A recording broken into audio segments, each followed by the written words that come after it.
Whoa, what an afternoon that was at the Riverside Stadium. Middlesbrough securing a 4-0 victory over Southampton to win their goal drought in emphatic fashion.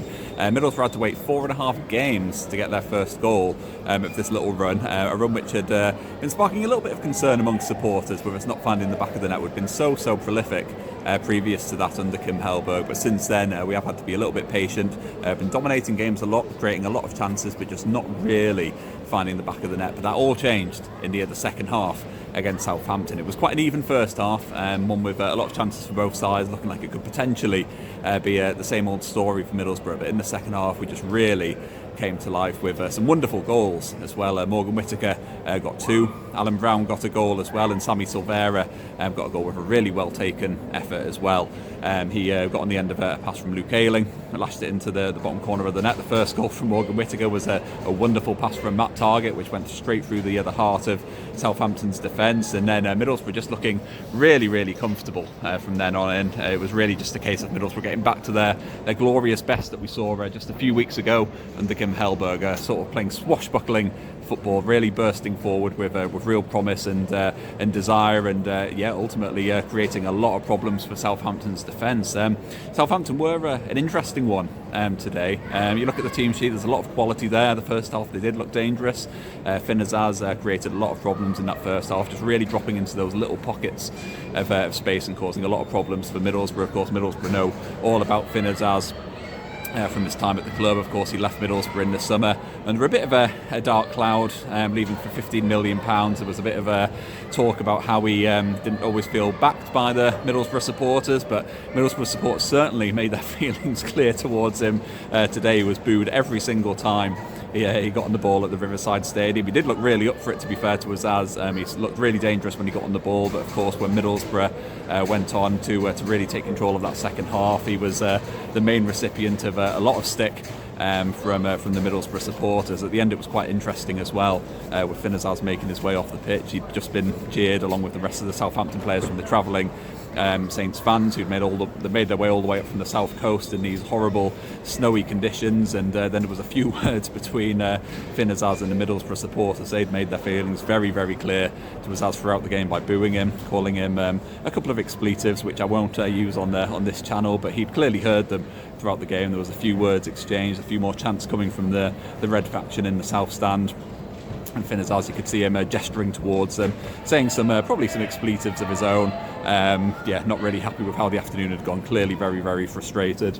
1 second, I will move out the way. There we go.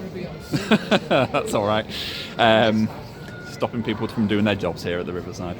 He made his way off the pitch, stormed down the tunnel, really not very happy with how the afternoon had gone, and you can't really blame him because it was an afternoon where he'd been hoping to come back and really make a statement after his move to Southampton, but it just didn't happen for him. Middlesbrough being the big winners on the afternoon. Of course, there was some bad news early on. Alex Bungura went down just a couple of minutes into the match, holding his leg, looked in real discomfort, had his head in his hands, and he was forced off and replaced by Alan Brown.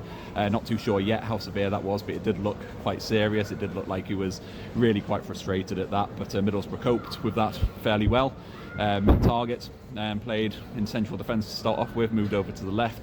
Adilson Malanda made his much anticipated debut for Middlesbrough and was absolutely brilliant, it has to be said. Really just didn't look like it was his first ever game in England or in the Championship, just completely dominated. He's such a big, powerful presence at the back, got a real ability to win the ball in the air, won so many aerial duels this afternoon, but also as a real Dom Shaw from the Northern Echo put this on Twitter, just as a real knack of being in the right place at the right time. Made some wonderful blocks, one to deny Tom Fellows in the first half. Early in the second half made a goal saving challenge as well to keep Middlesbrough in it, which was absolutely crucial. But more than that as well, he was really athletic. He was getting on the ball, he was passing it around well, looking to link up well with Middlesbrough's more offensive players as well. So as far as debuts go, really, really impressive from Adilson Malanda. I'm sure Kim Hellberg will be absolutely delighted with how that's gone. And I think considering that we do have another defensive injury, it could be a really, really good bit of news that he's come in and done so well for Middlesbrough. So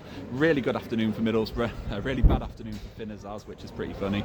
But yeah, Middlesbrough back to their goal-scoring best, 4-0 win over Southampton, up to second in the table. A few matches being postponed around Middlesbrough. Ipswich not playing today, so it means that Middlesbrough do move back up to second. We're now 2 points ahead of Ipswich, with them having a game in hand, and just 6 points behind Coventry City after they lost to Birmingham City earlier on today. So all to play for in the Championship. That promotion race is really starting to take shape now.